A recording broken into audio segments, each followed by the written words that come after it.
contagiado por algo, né, irmão? Até negativamente, alguém foi contagiado por um vírus. Tem níveis de contágio, né, dessa forma.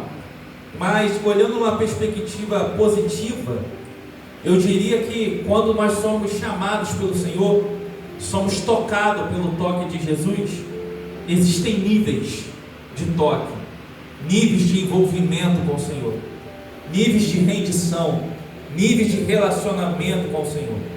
Os irmãos sabem que no ministério terreno de Jesus mesmo havia níveis de relacionamento com Jesus.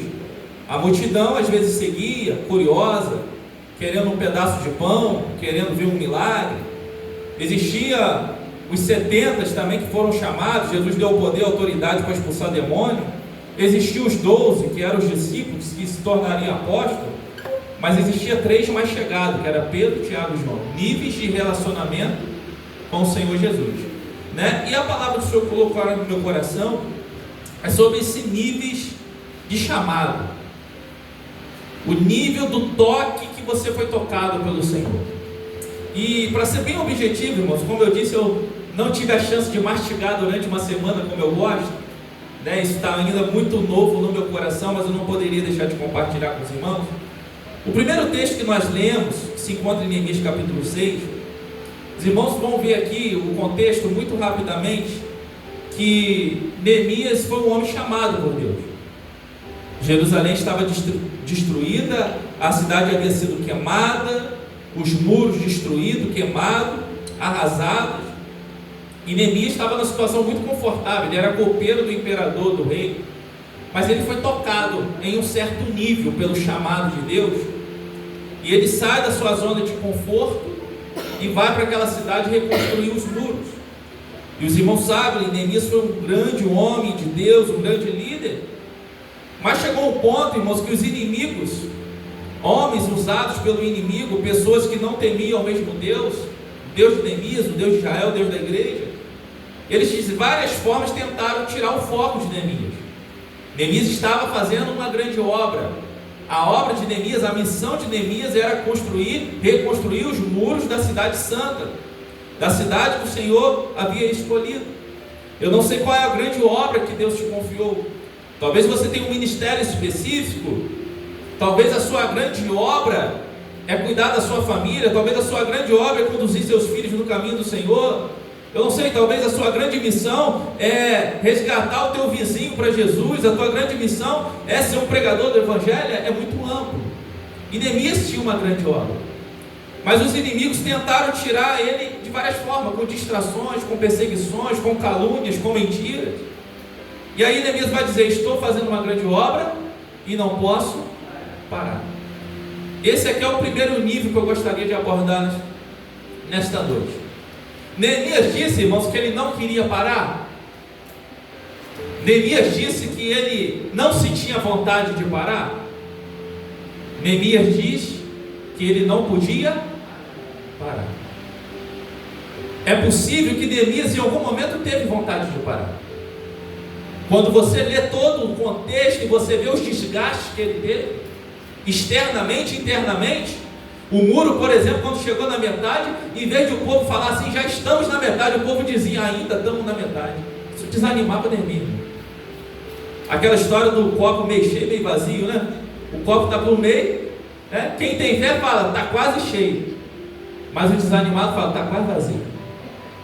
Não é desse jeito? Então é possível que Neemias, ele era humano, ele pensou em algum momento em parar, mas o que ele disse? Eu não posso parar. Esse aqui é o primeiro nível. Às vezes eu posso sentir vontade de desistir, mas eu não posso parar.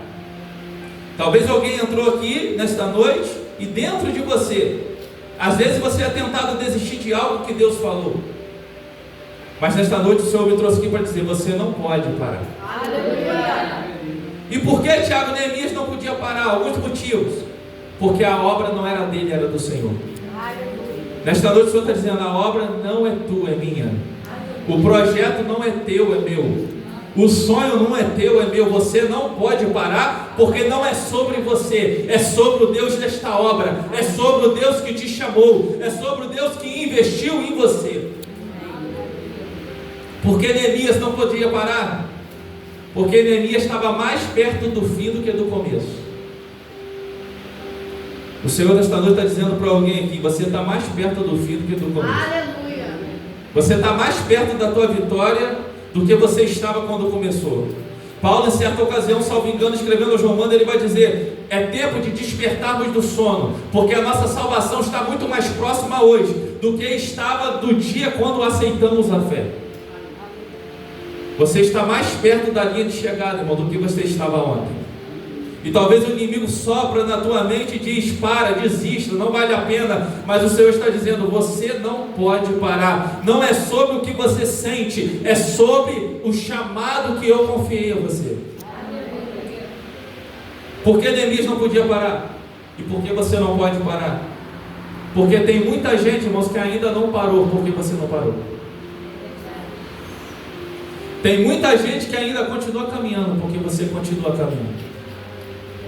E quando eu refletia nisso, eu falei, está muito fresco ainda no meu coração. Deus me levava a uma passagem em Lucas, quando Jesus estava para fazer a ceia, antes da sua crucificação, da sua prisão, e Jesus chega para Pedro e João e diz assim: ó, quando vocês chegarem na cidade, vocês vão ver um homem carregando um cântaro d'água. Isso era algo diferente, isso era algo incomum.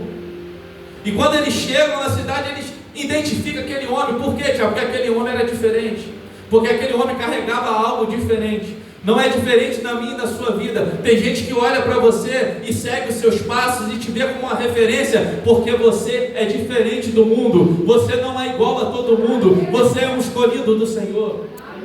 E aquele homem, irmãos, ele carregava algo diferente. E agora Pedro e João começam a seguir as pisadas daquele homem. Por quê? Porque o destino que aquele homem ia chegar é o destino que eles precisavam chegar. O destino aonde aquele homem ia chegar era onde Jesus ia estar, é onde uma ceia ia acontecer. Não é diferente na eternidade. Há uma ceia para acontecer, há um destino para chegar. E tem gente, irmão, que só vai chegar se você não parar. Pedro e João só chegam no destino porque existe um homem que carrega algo diferente e que não desistiu do caminho e que não largou o seu cântaro no meio do caminho. Eu fico imaginando se aquele homem de repente desiste do cântaro no meio do caminho. Talvez Pedro e João não ia reconhecer, não ia identificá-lo. Por quê, Tiago? Porque aquele homem agora tinha se tornado alguém comum, alguém que não carregava algo diferente. Mas porque ele não desistiu do caminho, porque ele não parou do caminho, porque ele não desistiu daquilo que ele carregava, Pedro e João chegaram ao destino que Jesus queria. Você entende isso, irmão? Amém? Você entende que tem gente que ainda não parou porque você também não parou? Tem gente que não errou o caminho porque você continua caminhando no caminho e carregando algo diferente que faz você ser uma referência nesse tempo. Talvez na tua família, talvez no teu bairro, talvez na empresa que você trabalha, alguém está olhando para você e está começando a caminhar atrás de Jesus porque você também continua caminhando. Então, Neemias não podia parar. Talvez ele sentiu vontade, talvez ele foi tentado a parar, mas o primeiro nível do chamado: eu quero parar, mas eu não posso parar. Isso fala de quê? Senso de responsabilidade, comprometimento com a causa de Deus. Isso fala, irmão, de ser coerente. Isso aqui fala de consciência. Eu até quero às vezes, mas eu não posso. Não posso porque não se trata de mim, não posso porque a obra não é minha, não posso porque estou mais perto da vitória do que no começo, não posso porque tem gente que ainda não parou porque eu também não parei. Ei, pai, você, talvez seu filho não parou porque você também não parou. Você, mãe, você cônjuge, talvez seu cônjuge não parou porque você também ainda não parou. Louvado seja o nome do Senhor. Só que esse aqui, irmão, é só o primeiro nível. Fala de consciência, senso de responsabilidade. Às vezes sou tentado a parar, mas eu não posso. Eu não posso parar. Só que aí vem um segundo nível, irmão, Jeremias 20. Jeremias 20, Jeremias, irmão, sabe, um homem chamado por Deus, escolhido no ventre. Deus revelou para ele e disse: eu te conheci no ventre e as nações te dei como profeta. E Jeremias agora se submete ao chamado do Senhor, irmão, por se submeter ao chamado de Deus. Ele passa diversas situações difíceis. Ele é desprezado pelos amigos, pela família. Ele se torna um pregador, irmão, que ele pregava e não tinha um amém. Ninguém dava glória a Deus. E chega um ponto que Jeremias pensa em quê? Em parar. Só que Jeremias não consegue parar. Esse aqui é um segundo nível. Existe um nível, irmão, que você vai querer parar, mas você não vai conseguir parar. Por quê, Tiago? Porque o chamado do Senhor te tocou ainda mais profundamente. Jeremias está num ponto, irmãos, que saber que ele não podia parar já não era suficiente. Porque quando a dor te faz uma proposta para parar, para desistir, saber que você não pode parar não é suficiente. Saber que tem gente que precisa de você não é suficiente. Você não está nem aí. Você não está nem aí que, tem gente que não parou porque eu não parei. Quando a dor grita no teu ouvido, você não está nem aí para isso. Só que Jeremias fala que quando ele pensava em parar, ele falava: não vou falar mais do nome do Senhor, vou desistir do ministério. Um fogo que amava no seu peito e não deixava ele parar. Esse aqui é o segundo nível, irmão. Quando a dor grita e você fala: eu não estou nem aí que eu não posso parar, eu não estou nem aí que eu estou mais perto do fim do que do começo. Mas aí um fogo queima dentro do teu peito e você não consegue parar. Você está entendendo isso aqui? Esse aqui é um segundo nível, irmão. É um segundo nível do chamado, é um segundo nível do relacionamento com Deus. Jeremias está falando: eu quero parar. Só que o fogo que amava no peito dele, ele não conseguia apagar. Quanto mais, irmãos, ele tentava apagar aquela chama, mais ele era queimado por ela. O Senhor está dizendo nesta noite: é tarde demais para você parar. É tarde demais para você desistir. É como Eleazar. Eleazar, irmãos, era um guerreiro de Davi, um dos mais valentes. E em certa ocasião, Eleazar, ele ficou sozinho numa batalha. Segundo Samuel, capítulo 23, registra essa passagem. E o texto vai dizer, irmãos, que chega um ponto que a mão de Eleazar se cansa com a espada. Só que o texto vai dizer que a espada fica grudada na mão dele. O texto vai dar a entender que ele tem cãibras no braço e ele não consegue soltar a espada. Sabe por quê? Era tarde demais para desistir. Chega um ponto na vida do guerreiro de Deus que mesmo que você queira soltar a espada não te solta mais. Se o texto diz, irmãos, que ele não conseguia soltar a espada, é porque em algum momento ele tentou soltar a espada, amém? Eu só descubro que a espada está grudada na minha mão quando eu tento abrir a mão e soltá-la. Só que a espada ficou grudada na mão do guerreiro do Senhor. E é assim na minha e na sua vida. Chega um momento que você já está há tanto tempo caminhando com o Senhor que não dá mais. Ele não desiste mais de você. Chega um ponto que você já está no caminho há tanto tempo, você já está na batalha há tanto tempo, ainda que você pense em soltar a espada não te solta mais. A espada é a continuação do teu braço. Entenda o sentido espiritual disso. Aquilo que você canta é a sua própria história. Aquilo que você prega se mistura à tua própria história, ao teu próprio testemunho. O que é isso, Tiago? É a espada que não solta mais guerreiro.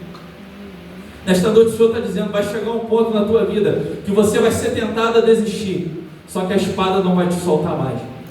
Vai chegar um ponto que você vai ser tentado a desistir, mas o fogo não vai deixar você desistir, amém, irmão?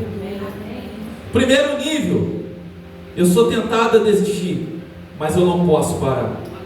Segundo nível: eu sou tentado a desistir, irmão, mas eu não consigo. Aqui já não é o toque do chamado, o chamado já me domina. Eu não me mando mais. Não dá para lutar contra esse fogo que queima no meu e no seu coração.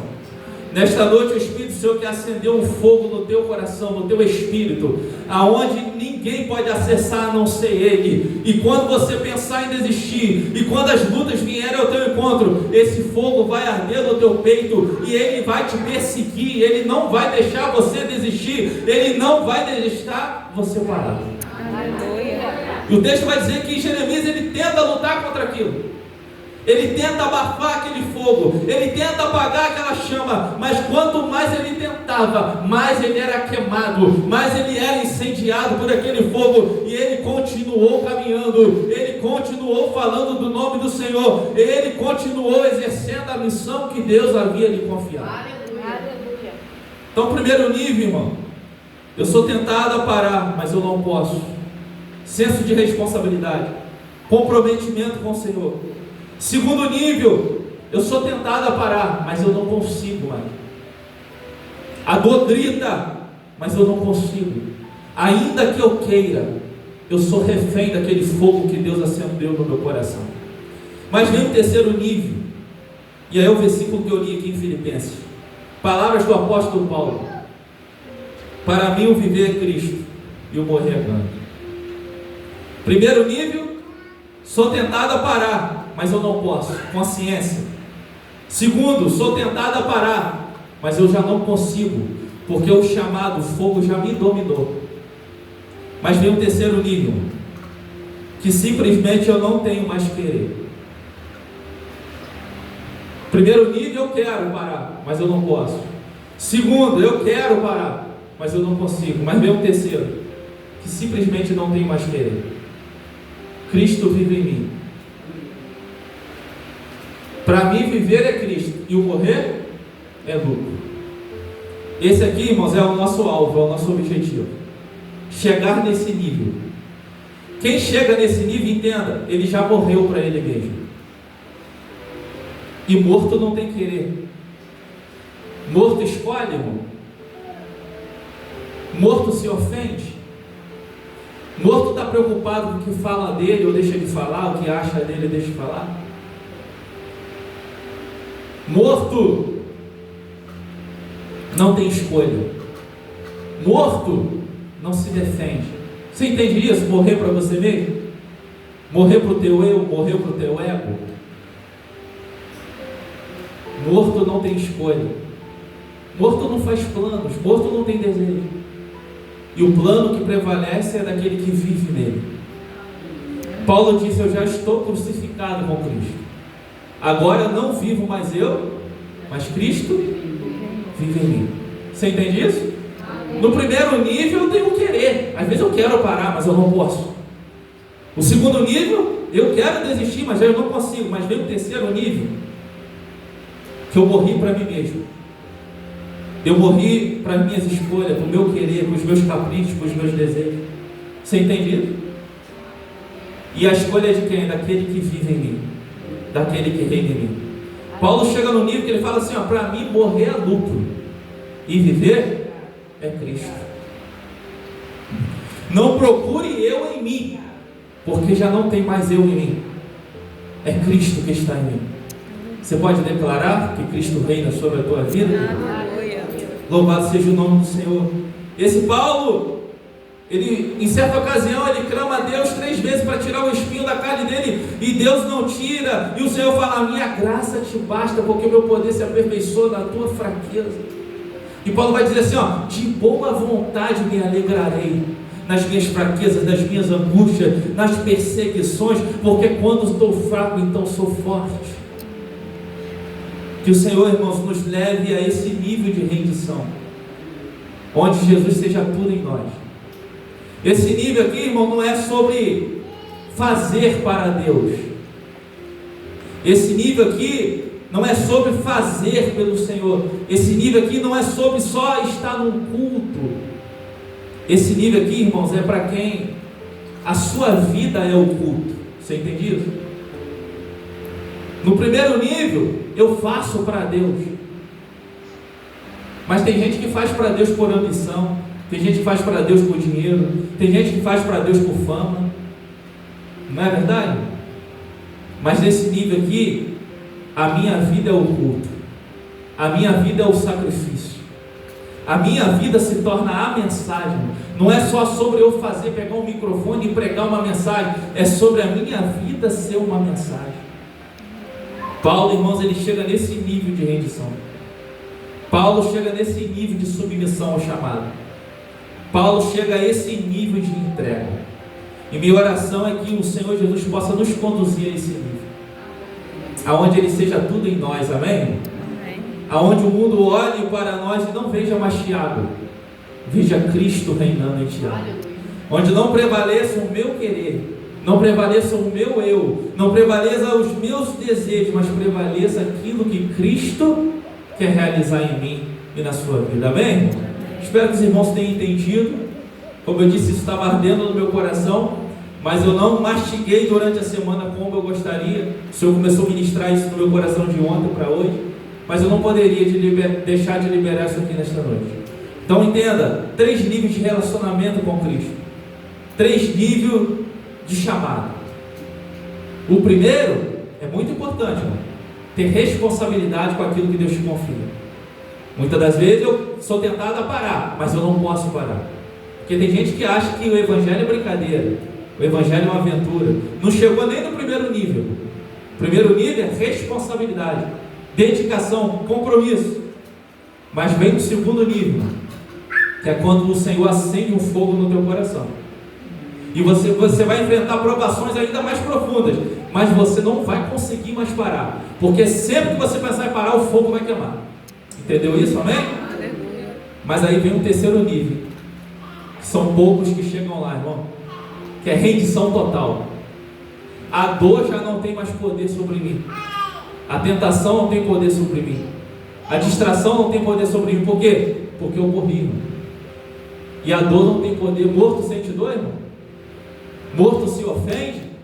Morto fica ressentido quando alguém fala dele? Não, porque eu morri, meu eu morreu, meu ego morreu. Você entende isso nesta noite? E Cristo vive em mim, Cristo reina em mim, e o que prevalece é Ele vira tudo em mim. Amém? Que Deus possa continuar abençoando os irmãos, você possa carregar essa mensagem para a vida.